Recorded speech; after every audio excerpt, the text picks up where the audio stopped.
In the shadowed halls of Castle Vaymont, where torchlight flickered like gossiping tongues, Countess Alara of Thornwood was hatching a plan so audacious it could only be born of desperation or genius, and she was not short on either.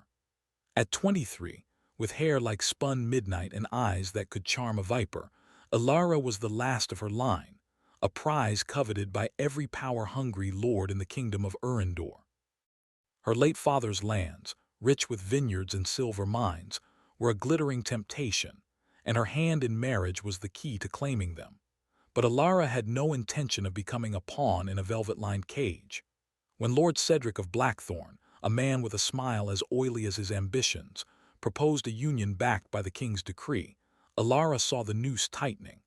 Cedric's reputation for cruelty was whispered in every tavern, and his last wife's untimely fall from a tower was no secret. So Alara did what any cornered countess might. She decided to go mad. It began subtly, as all good deceptions do. At a spring feast, she spilled wine on her gown and laughed too loudly, her voice echoing off the stone walls like a cracked bell. "Oh, the stars sing to me tonight," she declared, twirling until her skirts tangled, much to the bemusement of the assembled nobles. The next morning she wandered the castle courtyard barefoot, muttering to invisible spirits, her fingers trailing through the dew-soaked grass. The servants, ever eager for scandal, carried tales of her oddities to the kitchens, where they multiplied like roaches. "The Countess has lost her wits," they whispered, and soon the rumor reached Cedric's ears. He smirked, thinking a madwoman's lands would be easier to claim, but Alara was no fool. Her madness was a mask, a carefully crafted shield to delay the marriage and, if the saints were kind, escape it entirely. The castle buzzed with speculation. Old Sir Baldwin, a knight with a beard like a bramble patch, grumbled that Alara's behavior insulted her father's memory. Lady Margate, a sharp-tongued dowager with a fondness for poisoning reputations, declared it a divine punishment for Alara's refusal to wed sooner. Only Elena, Alara's young maid with a freckled face and a knack for eavesdropping, suspected the truth. She caught Alara practicing her mad laugh in the mirror, stifling giggles when she thought no one was watching. Elena said nothing, but her loyalty to her mistress ran deeper than the castle's wells. Alara, for her part, leaned into her performance. She took to wearing mismatched slippers, one velvet, one leather, and reciting nonsense rhymes at court. "The moon's a pie, the stars are crumbs," she sang, startling a flock of doves and a particularly dour scribe. Yet not all were convinced. Bishop Roderick, a wiry man with eyes like a hawk and a nose for deceit, watched Alara's antics with growing suspicion. Sent by the king to oversee the marriage negotiations, he was no stranger to courtly games. "Madness or mischief?" he muttered, stroking his jeweled cross.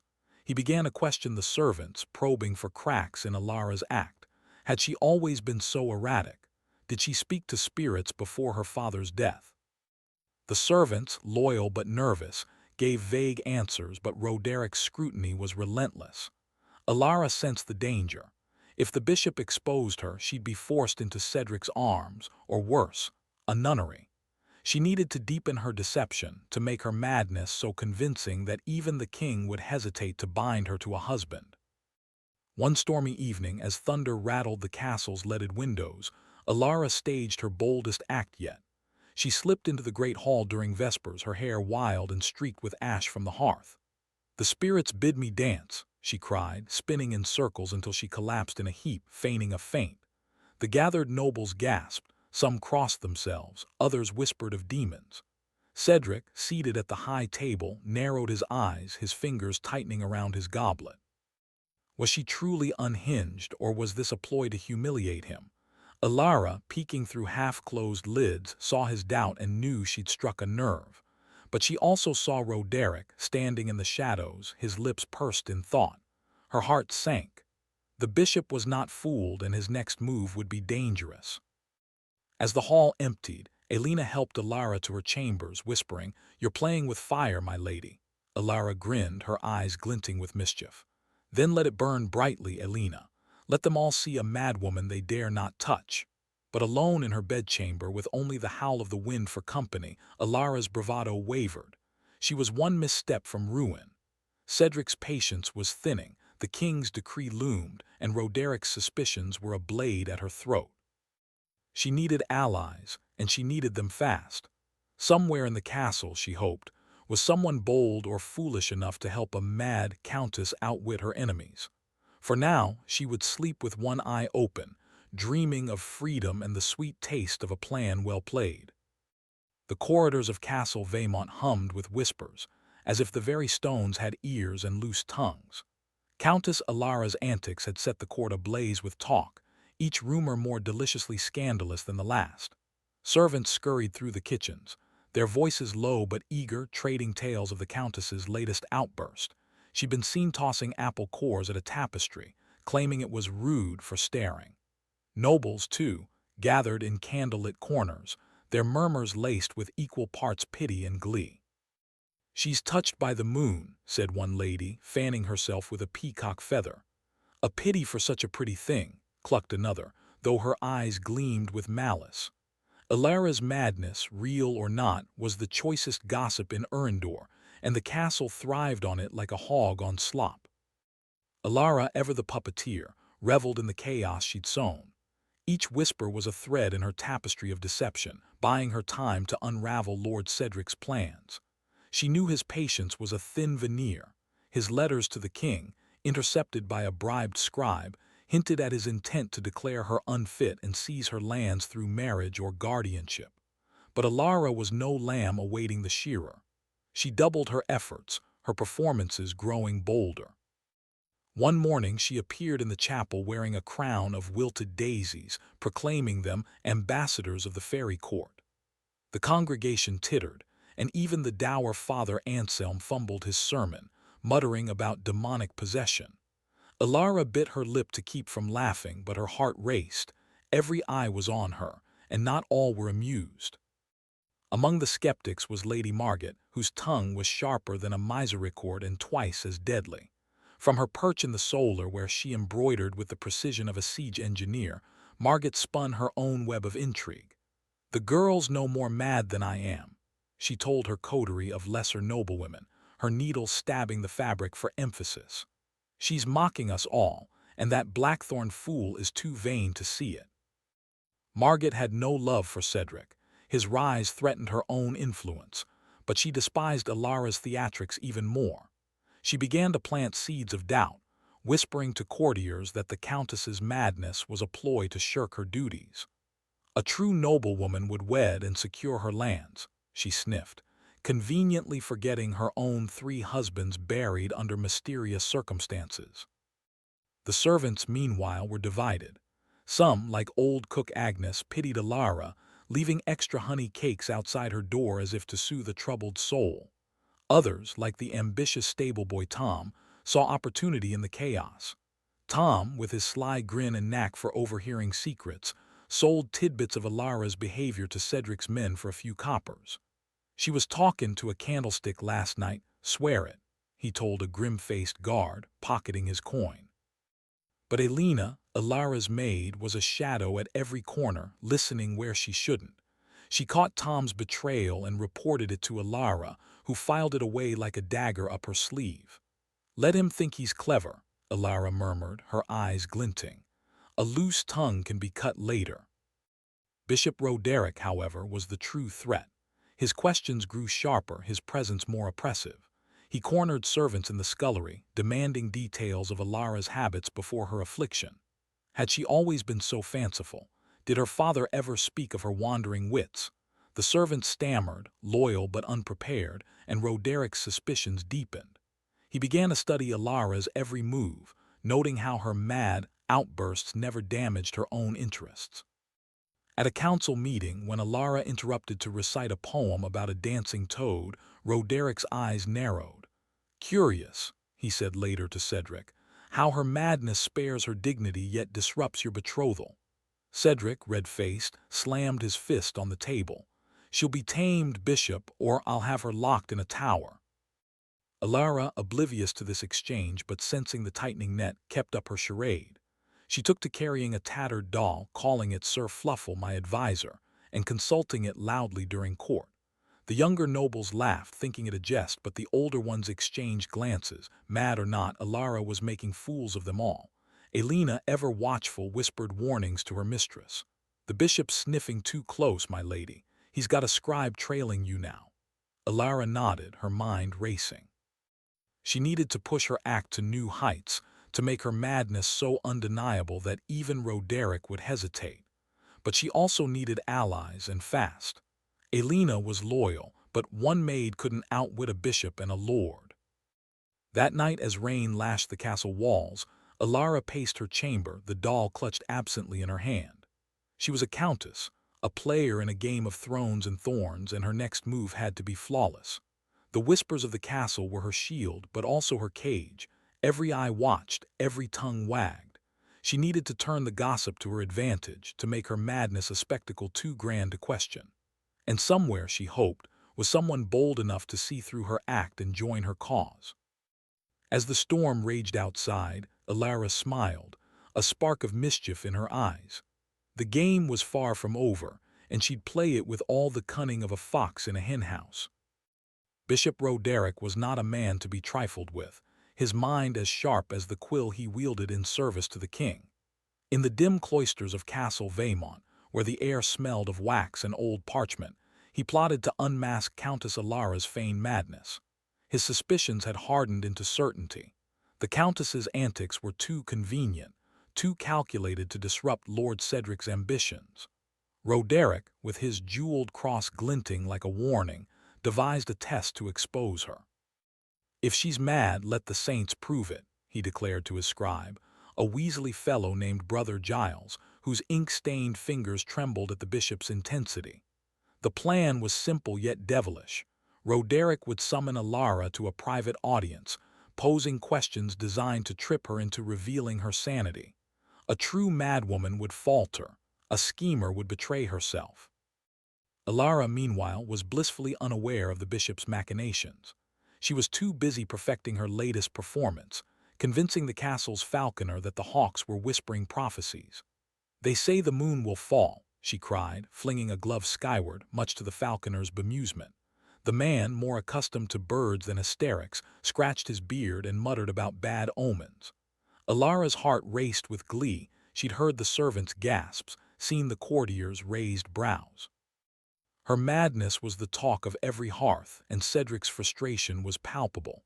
At a recent council, he'd snapped at a page for spilling wine, his temper fraying like an old rope. Alara savored his unease, but Elena's warnings echoed in her mind. "The bishop's watching, my lady.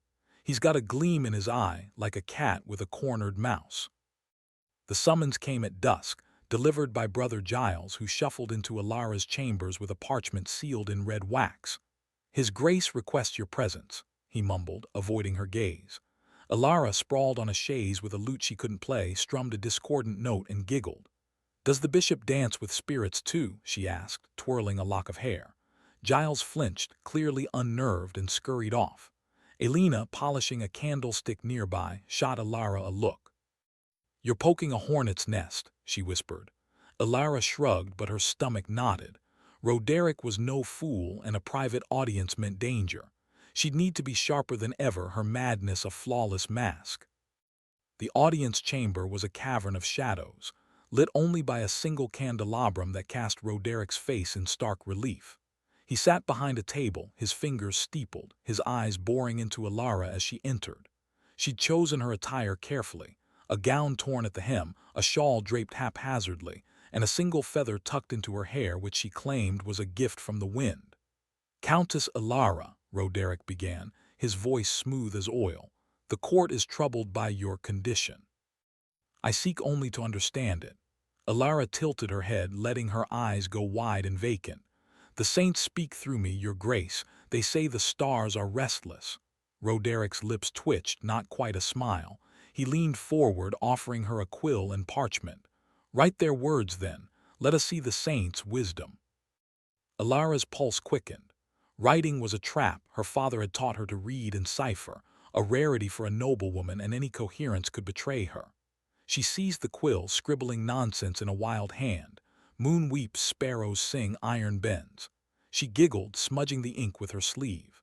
Roderic's eyes narrowed, but he pressed on, asking questions about her father's estate, her childhood, her dreams. Alara answered in riddles, her voice lilting and unsteady. "The vines whisper of silver, but the crows know better," she said, swaying as if entranced. Roderic's patience frayed, his questions growing sharper, but Alara danced around them, her madness a shield he couldn't pierce. Yet, as the audience ended, Roderick dismissed her with a curt nod, but his gaze lingered, heavy with doubt. Alara curtsied, nearly tripping over her gown, and fled to her chambers, her heart pounding. Elena was waiting, her freckled face pale. "He's not convinced, my lady. I heard him tell Giles to watch you closer." Alara sank onto her bed, the feather falling from her hair. "Then we make him believe," she said, her voice firm despite her fear. She needed to escalate her act, to make her madness so public, so undeniable that even Roderick would hesitate to call it a lie. But the bishop's test had shaken her. One slip, one moment of clarity, and her ruse would collapse like a house of straw.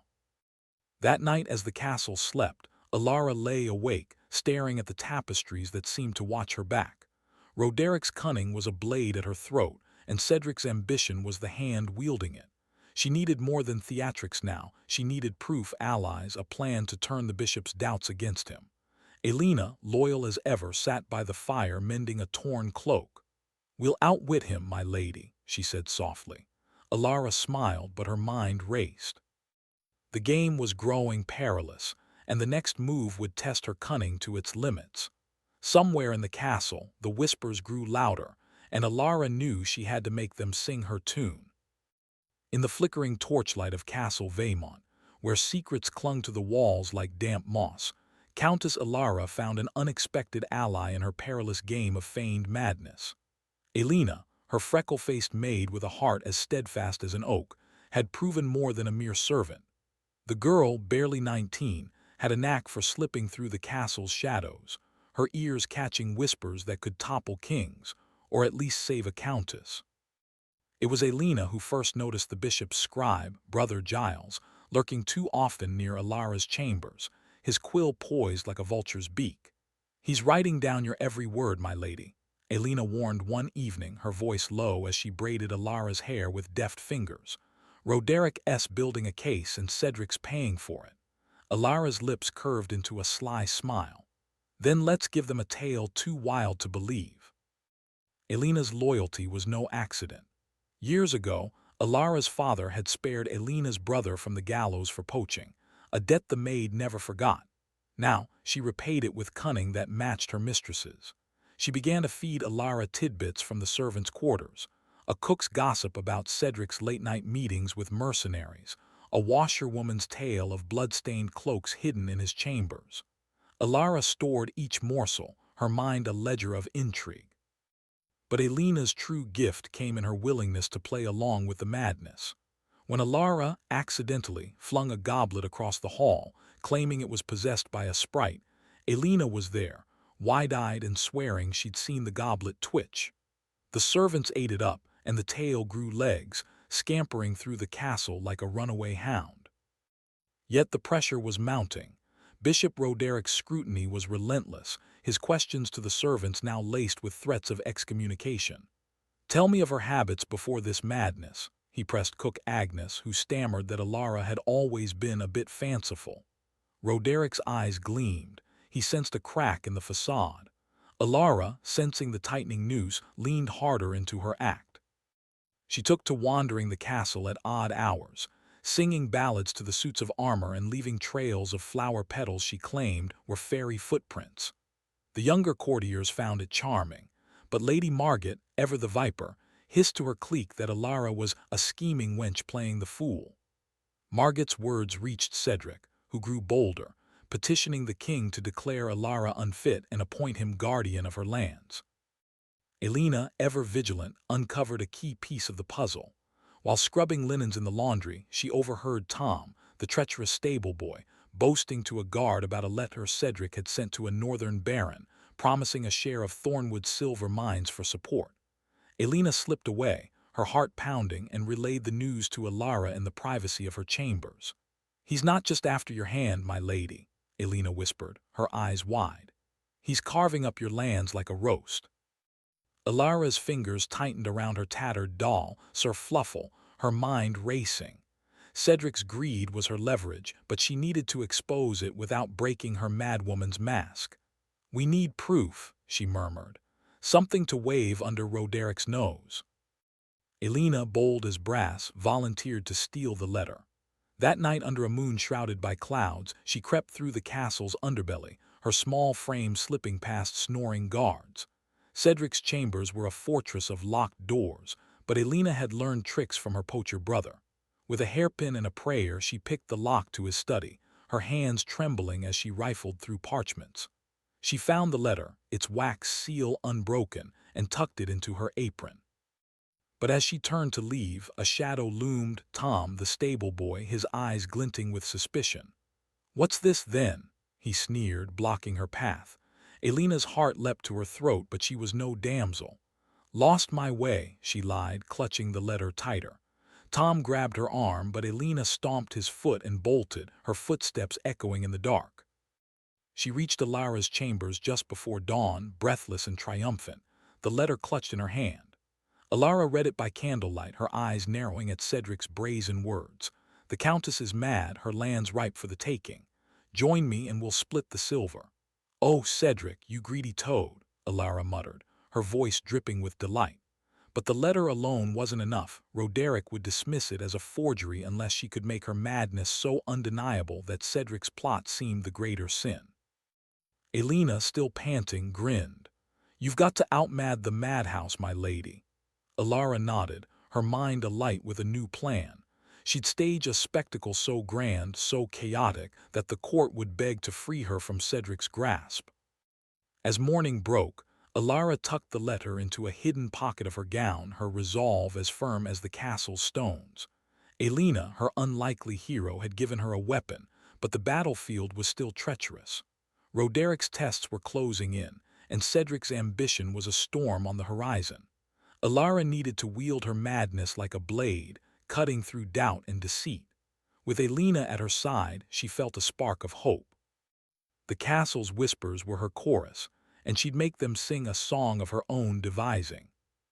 The great hall of Castle Vaimont was a cauldron of splendor and suspicion, its rafters draped with banners and its tables groaning under the weight of a midsummer feast. Countess Ilara, her heart a drumbeat of daring, saw the banquet as her stage, a chance to make her madness a spectacle so wild it would drown out Bishop Roderic's doubts and Lord Cedric's schemes. She entered late, her gown a patchwork of clashing silks, her hair crowned with ivy and what appeared to be a sparrow's nest. In her arms she cradled Sir Fluffle, her tattered doll, now adorned with a tiny cape stitched by Elena. The hall fell silent, then erupted in murmurs as Ilara twirled, singing, "The stars have baked a pie tonight and we're all invited."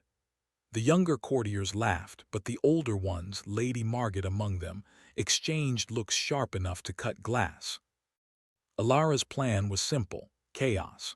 She turned the feast into a farce, her antics so outrageous that even Roderick would hesitate to call her sane. She skipped to the high table where Cedric sat glowering beside the bishop, and offered Sir Fluffle a goblet of wine. "Drink, my lord, for the moon decrees it," she cried, splashing wine onto Cedric's velvet doublet. The lord's face reddened, his hand twitching toward his dagger, but the king's envoy, Lord Harold, was present, and he couldn't afford a scene.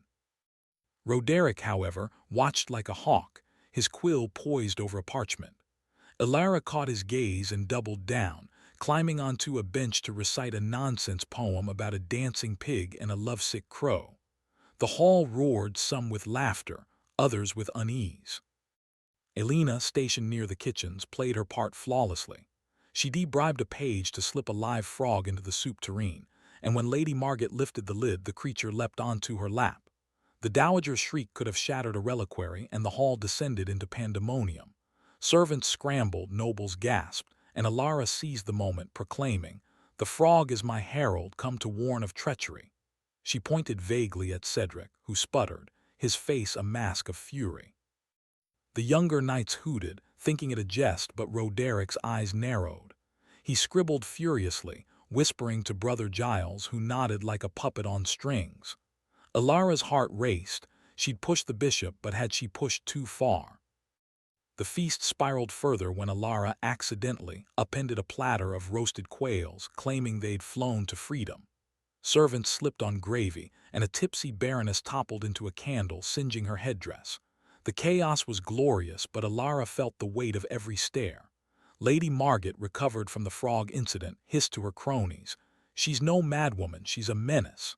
Cedric, meanwhile, leaned toward Roderick, muttering about guardianship papers.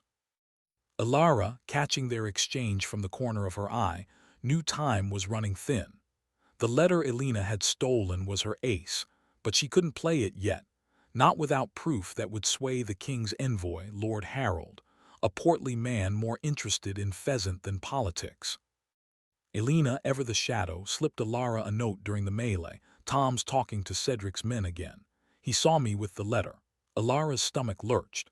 The stable boy's betrayal could unravel everything if he linked Elena's theft to her. She needed to act fast, to make her madness so undeniable that Cedric's accusations would seem petty by comparison. As the minstrel struck up a tune, Alara leapt onto the high table, kicking over a flagon of ale. "The spirits bid us dance," she cried, pulling a bewildered squire into a wild jig. The hall erupted again, some joining the dance, others shouting for order. Even Lord Harold chuckled, though his eyes flicked to Roderick, who remained stone-faced. The climax came when Alara, feigning a trance, collapsed dramatically into a pile of strewn rushes, clutching Sir Fluffle and moaning about shadows in the wine. The hall froze, unsure whether to laugh or pray. Elena, quick as a cat, knelt beside her, wailing, "The spirits have taken her." The performance was perfect, but Roderick stood, his voice cutting through the din.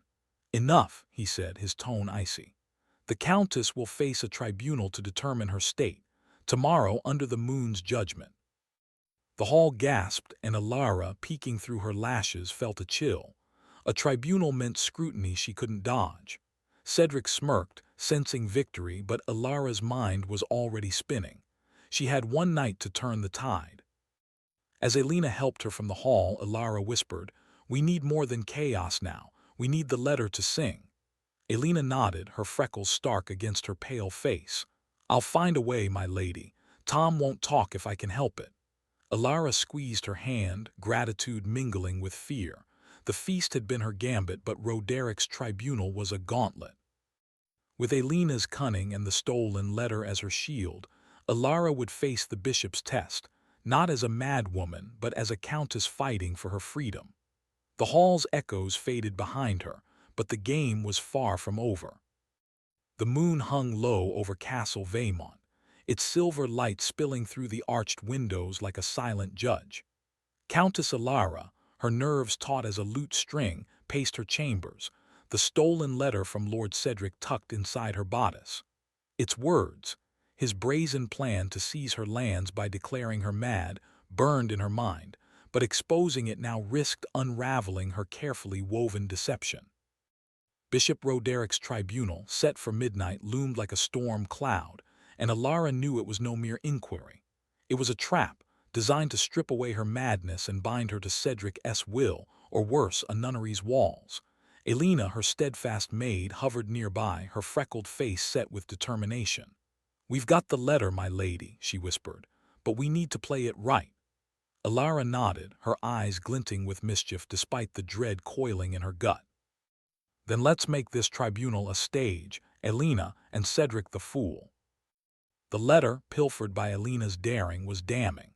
Cedric's promise to a northern baron to split Thornwood's silver mines if he supported the marriage. But Alara couldn't simply wave it before the tribunal. Roderick would cry forgery, and Cedric's silver tongue would twist the truth. She needed to wield her madness like a blade, cutting through their schemes while keeping her mask intact. Elena, ever resourceful, had spent the day whispering to sympathetic servants, sowing tales of Cedric's greed. Cook Agnes, loyal to Alara's late father, had already swayed the kitchen maids, who now muttered about Cedric's blood-stained cloaks and late-night plots. But Tom, the treacherous stable boy, was a loose thread. He'd seen Elena with the letter, and his tongue wagged for Cedric's coin.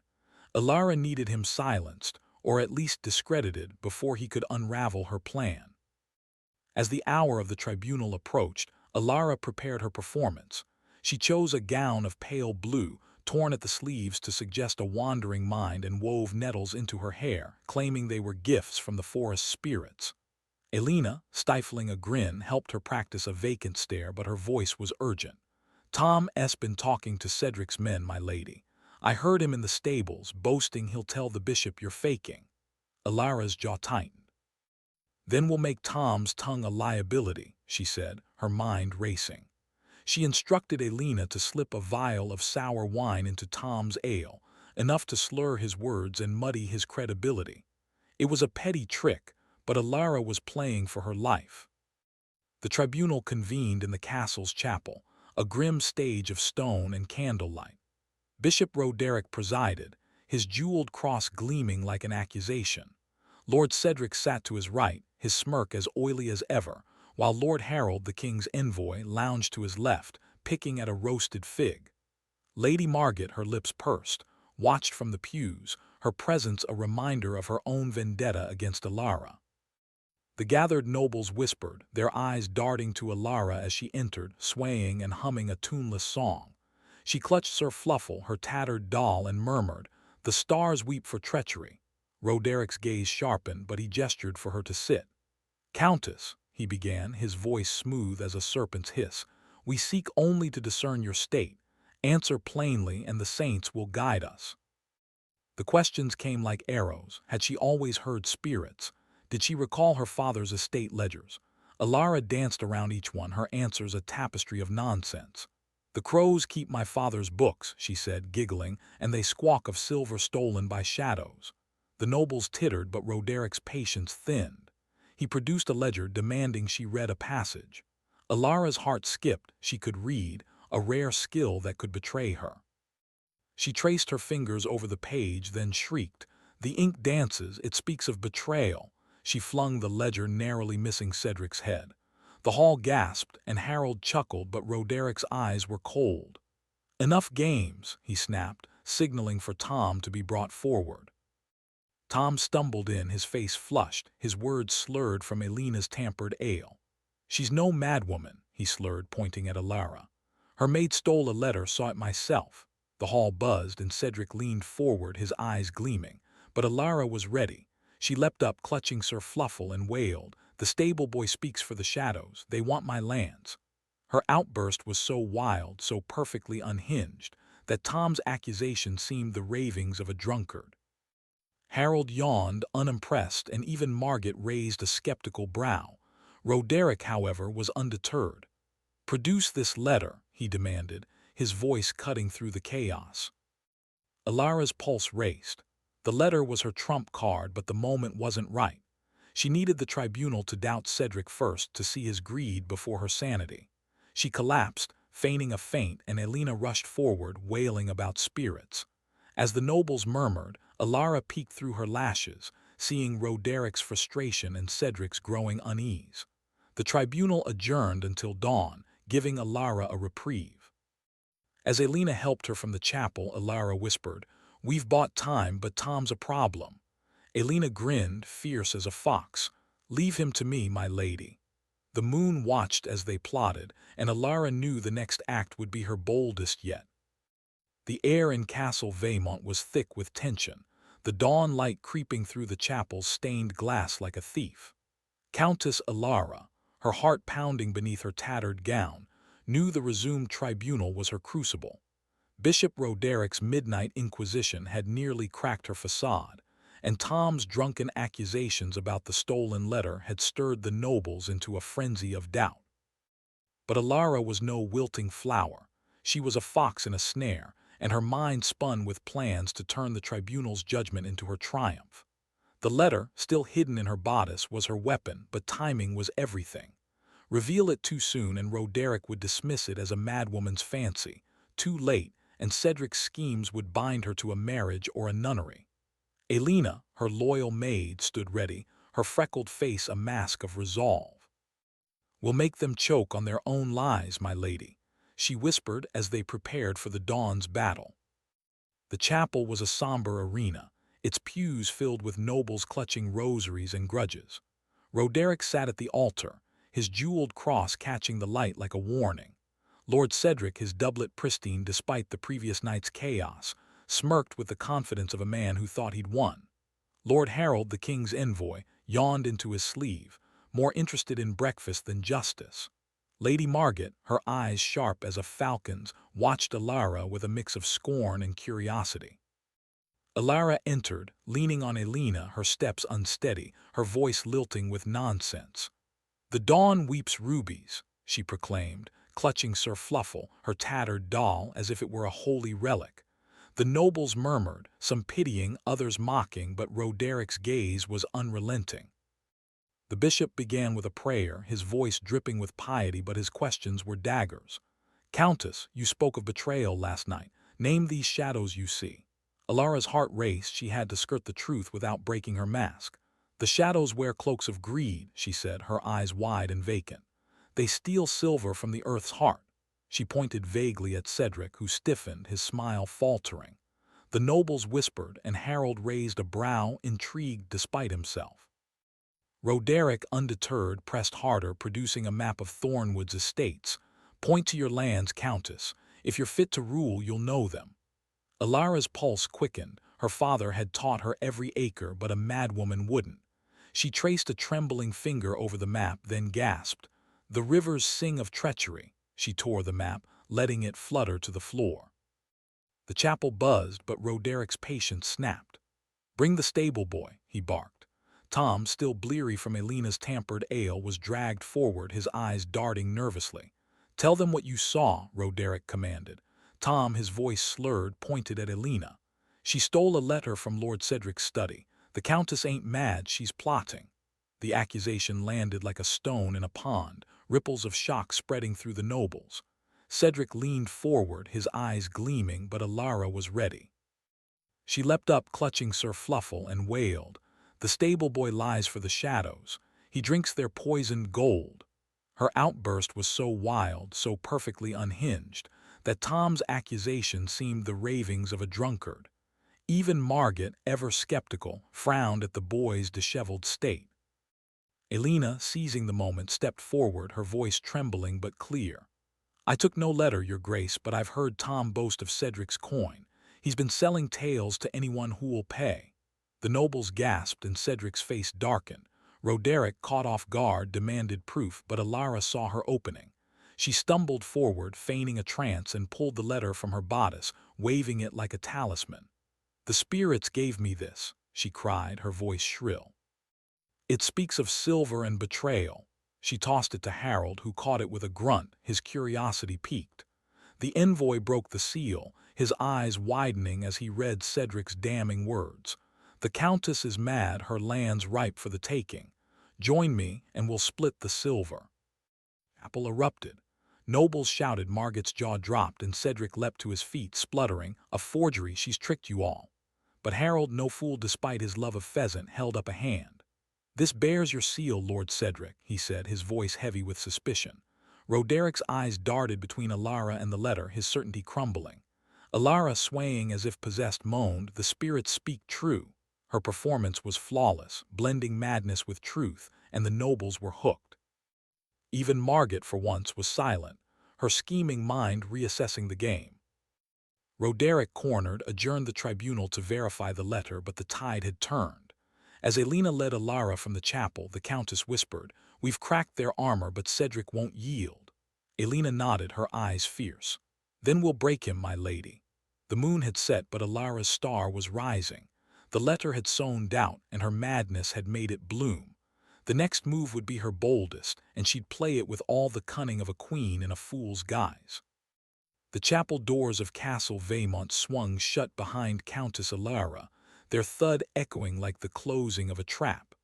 Dawn had barely warmed the stones, but the tribunal's chaos lingered in the air, a heady mix of doubt and drama. Alara's gambit with the stolen letter had cracked Lord Cedric's armor, but the battle was far from won. Bishop Roderick, his face a mask of pious fury, had adjourned the tribunal to verify the letter's authenticity, and Alara knew he'd claw through every wax seal and servant's whisper to disprove it. Cedric, meanwhile, was a wounded boar, dangerous and desperate. As Elena guided her mistress through the castle's winding corridors, Alara's mind churned. "We've lit a fire, Elena," she whispered, clutching Sir Fluffle, her tattered doll, as if it could ward off the storm. "Now we must fan it without burning ourselves." Elena, her freckles stark against her pale cheeks, nodded fiercely. "The nobles are wavering, my lady." Even Margit looked shaken. Alara's lips twitched. She'd seen the dowager's stunned silence when Lord Harold read Cedric's damning letter. But Roderic's skepticism was a blade at her throat, and Tom, the treacherous stable boy, was still a threat. His drunken outburst had nearly exposed her, and though Elena's tampered ale had muddied his credibility, he'd seen enough to stir trouble. Alara needed to tighten her grip on the court's sympathies, to make her madness so undeniable that Cedric's greed would overshadow any doubts about her sanity. And she needed allies, more than just Elena's cunning, to secure her freedom. In her chambers, Alara pored over her next move, the letter's words etched in her mind. "The Countess is mad, her lands ripe for the taking." It was proof of Cedric's treachery, but Roderic's insistence on verification meant she had to keep the court's eyes on her performance. She decided to stage a spectacle that would cement her madness while planting seeds of Cedric's villainy. "We'll use the market square," she told Elena, her eyes glinting. "The whole town will see their Countess unhinged and their lord unmasked." Elena, ever loyal, grinned. "I'll spread word among the servants. They'll draw a crowd." But first they had to deal with Tom. The stable boy's loose tongue could still undo them, and Alara wouldn't let a greedy rat spoil her feast. Elena, with her poacher's stealth, took the lead. She slipped into the stables at midday where Tom was mucking stalls, his face sour from the tribunal's humiliation. "You're in deep, Tom," she said, her voice low and sharp. "Accusing me of theft, you'll regret it." Tom sneered, but his eyes darted nervously. "I saw what I saw, wench. Lord Cedric'll pay me well for it." Elena, quick as a viper, leaned closer. "And what'll he pay when I tell the guards you've been stealing oats for the tavern keeper?" It was a bluff. Elena had no proof, but Tom paled, his bravado crumbling. "Keep quiet," she hissed, "or I'll make sure you're flogged before sundown." Tom muttered a curse but nodded, cowed for now. Elena returned to Alara triumphant. "He'll hold his tongue, my lady, at least till we're ready." The market square was Alara's stage, and by noon it brimmed with townsfolk, merchants, bakers, and curious urchins, drawn by whispers of the mad Countess. Alara arrived in a cart, dressed in a gown streaked with mud, her hair tangled with feathers and straw. She stood waving Sir Fluffle and cried, "The spirits mourn for Thornwood. A thief in a lord's cloak would steal our silver." The crowd gasped, some crossing themselves, others cheering her audacity. Elena, mingling with the servants, spread tales of Cedric's greed, pointing to his men skulking at the square's edge. "He's been meeting northern barons," she whispered to a fishwife, who passed it to a blacksmith. The rumor spread like wildfire, and Cedric's name drew hisses from the crowd. Roderick, alerted by his spies, arrived with Brother Giles, his face a storm cloud. "What madness is this?" he demanded, pushing through the throng. Alara, spotting him, escalated her act. She climbed onto a fountain, splashing water and proclaiming, "The rivers weep for stolen silver. Ask the lord who writes to barons." The crowd roared, and Roderic's eyes widened. He'd verified the letter's seal by now and knew her words held a kernel of truth. Cedric, arriving late, was met with jeers, his face paling as the townsfolk chanted, "Thief! Thief!" Alara, swaying as if possessed, collapsed into Elena's arms, her performance flawless. The crowd's pity surged, and even Harold, watching from a balcony, frowned at Cedric. Back in her chambers, Alara's heart raced with triumph and fear. The square had been a victory, but Roderic's silence was ominous. "He's cornered," she told Elena, "but he'll strike back." Elena nodded, her eyes fierce. "Then we strike harder, my lady." Alara clutched the letter, her resolve steel. She turned the tribunal's doubts into a weapon, but Cedric's desperation and Roderic's cunning were still threats. The game was hers to lose, and she'd play it with every ounce of wit she had. The sun dipped low over Castle Vaymont, painting the turrets gold as if mocking the turmoil within. Countess Alara's market square spectacle had set tongues wagging from the scullery to the throne room, her madness, now a ballad sung by townsfolk and nobles alike. The stolen letter, its words of Cedric's treachery laid bare, had turned the court's whispers into a roar, but Bishop Roderic's silence was a coiled serpent, ready to strike. Alara, pacing her chambers with Sir Fluffle tucked under her arm, knew the game was at its peak. "We've got them rattled, Elena," she said, her voice low but fierce. "But Cedric's not done and Roderic's too stubborn to yield." Elena, her freckled face alight with mischief, nodded. "We need more than rumors now, my lady. We need swords, or at least voices, to stand with you." The market square had swayed the townsfolk, but the nobles were a tougher flock. Lord Harold, the king's envoy, was intrigued by the letter but swayed by wine and comfort, not conviction. Lady Margaret, ever the viper, had begun to hedge her bets, her sharp tongue quieter since the tribunal. Alara needed allies with weight, someone to tip the scales before Roderick could twist the letter into a lie. Elena, ever the shadow, had been working the castle's underbelly. She D1 over cook Agnes, whose loyalty to Alara's late father ran deep, and the old woman had rallied the kitchen maids to spread tales of Cedric's greed.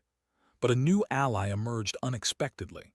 Sir Baldwin, the grizzled knight who'd once grumbled about Alara's antics.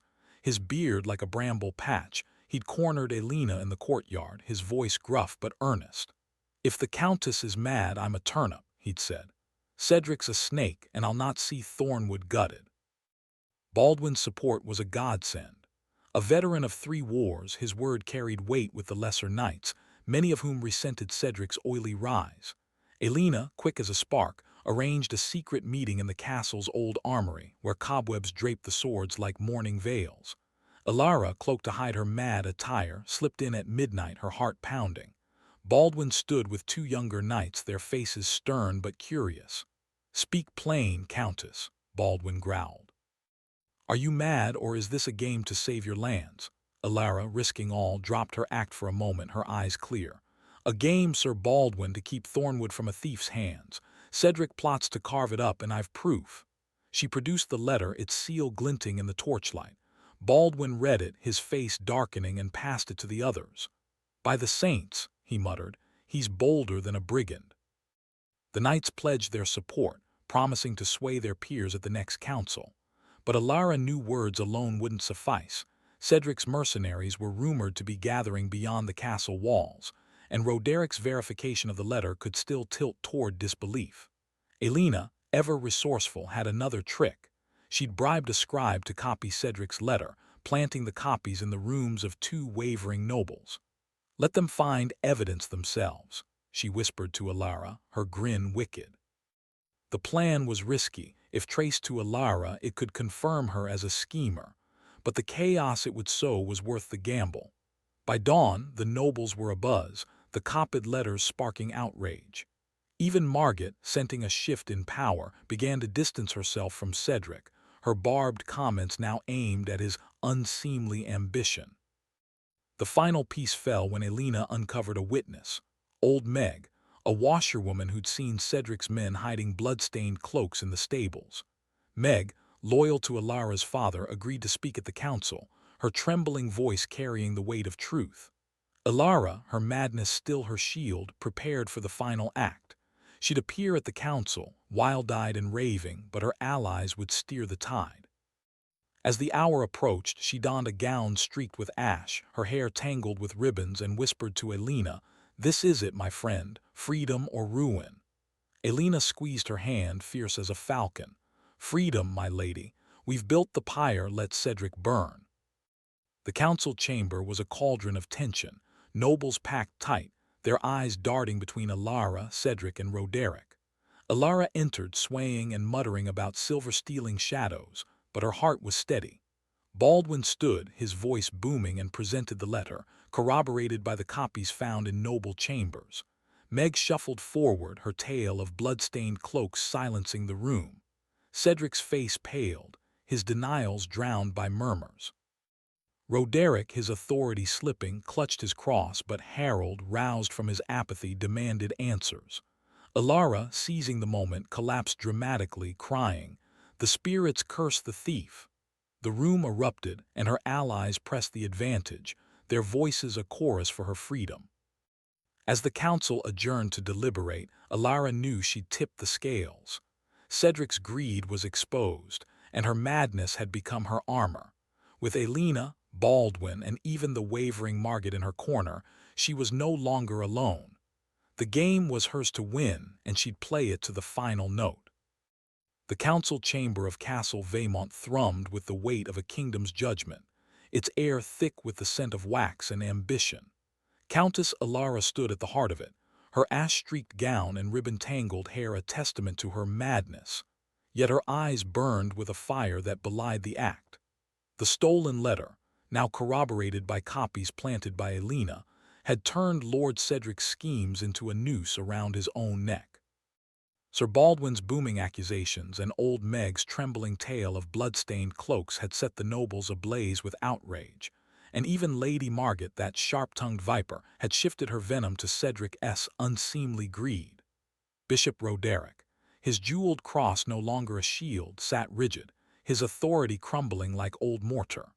Lord Harold, the king's envoy, leaned forward, his love of pheasant forgotten as the drama unfolded. Alara, clutching Sir Fluffle, knew this was her final act. Freedom or ruin hung on the edge of a blade. As the council reconvened, Roderick tried to regain control, his voice smooth but strained. "The letter's authenticity is still in question," he declared, his eyes flicking to Cedric, who nodded eagerly. "A madwoman's tricks cannot sway justice." But the nobles were no longer his flock. Baldwin rose, his beard bristling, and brandished a copy of the letter. "This bears Cedric's seal, found in Lord Roland's chambers. Explain that, your grace." Roland, a weedy baron with a penchant for gambling, nodded vigorously, his discovery of the letter planted by Elena's cunning, lending weight to the accusation. Old Meg, summoned again, repeated her tale of Cedric's men hiding cloaks stained with blood or worse in the stables, her voice quavering but true.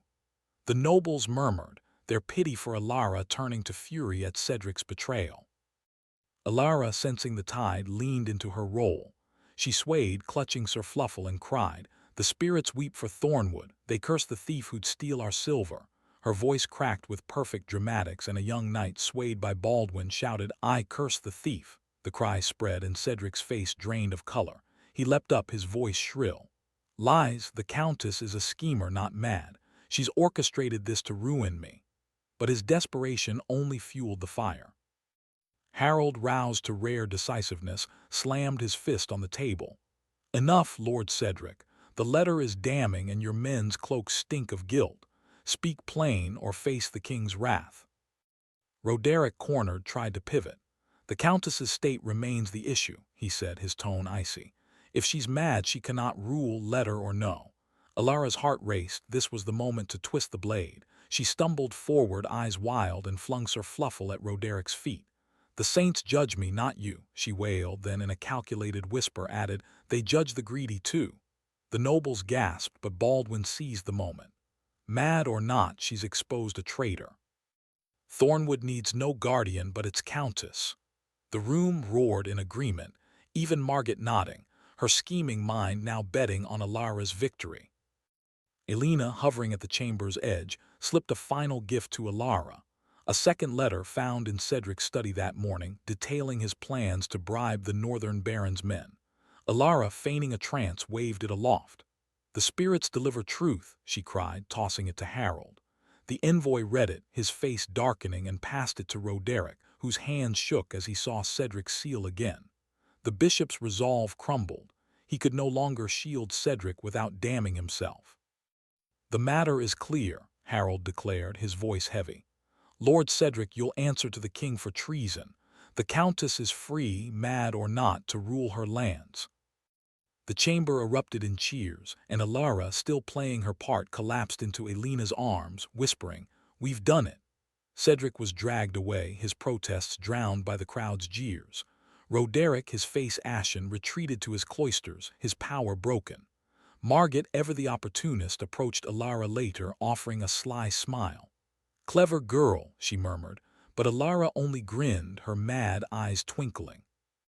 That night in her chambers, Alara shed her tattered gown, her madness discarded like a worn cloak, Elena, pouring wine, laughed. "You played them like a lute, my lady." Alara raised her goblet, her voice soft but triumphant. "To freedom, Elena, and to sweet revenge."